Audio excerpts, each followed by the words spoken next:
Thinking Aloud.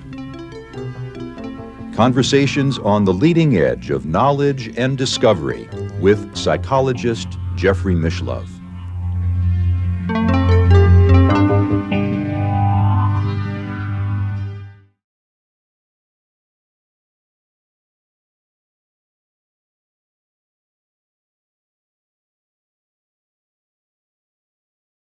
There was a very ancient culture in Yes. India, the Indus Valley Yes. civilization, Yes. which had its own language, maybe Yes. pre-existing the Sanskrit.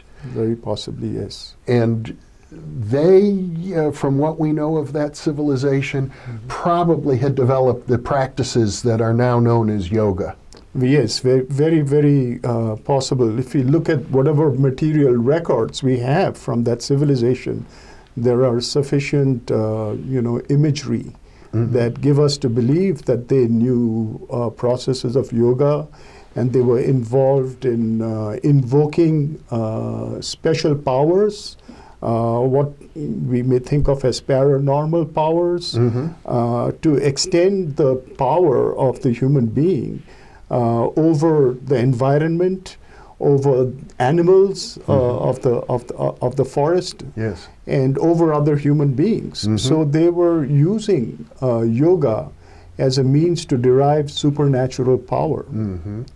And I gather that the evolution of the Sanskrit literature must have had something to do with this Aryan culture with their pantheon of gods, similar to the Greeks and Romans, encountering this other tradition which was meditative and perhaps shamanistic and tantric and involved yoga.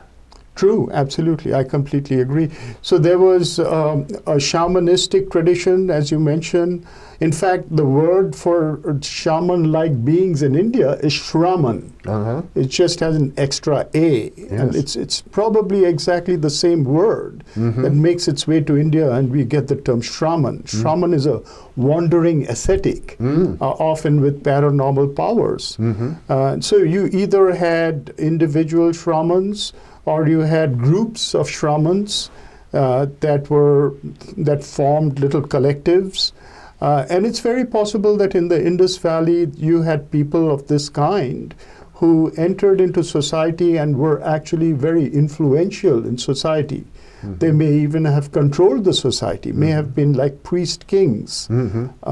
So there is a certain kind of prevalence of these practices within society itself. And when we talk about the civilization of the Indus Valley, we're talking about something maybe 4,000 or 5,000 years ago, a contemporary with the early civilizations of Egypt and Samaria.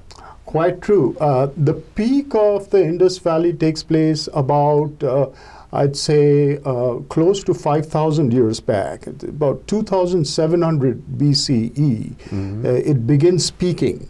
But you find that its roots are in settlements that go all the way back to about 8,000 BC. So there's a gradual increase in urbanism and in technology till finally we come to these extremely, sort of developed societies around 2,700 BC. And it keeps peaking, it keeps continuing to progress till about 1500 BC.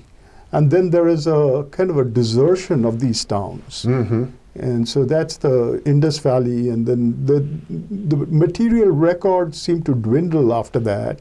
And again, we have a lot more activity, which we see almost 1,000 years later, around the 3rd century, or say the 5th century BC.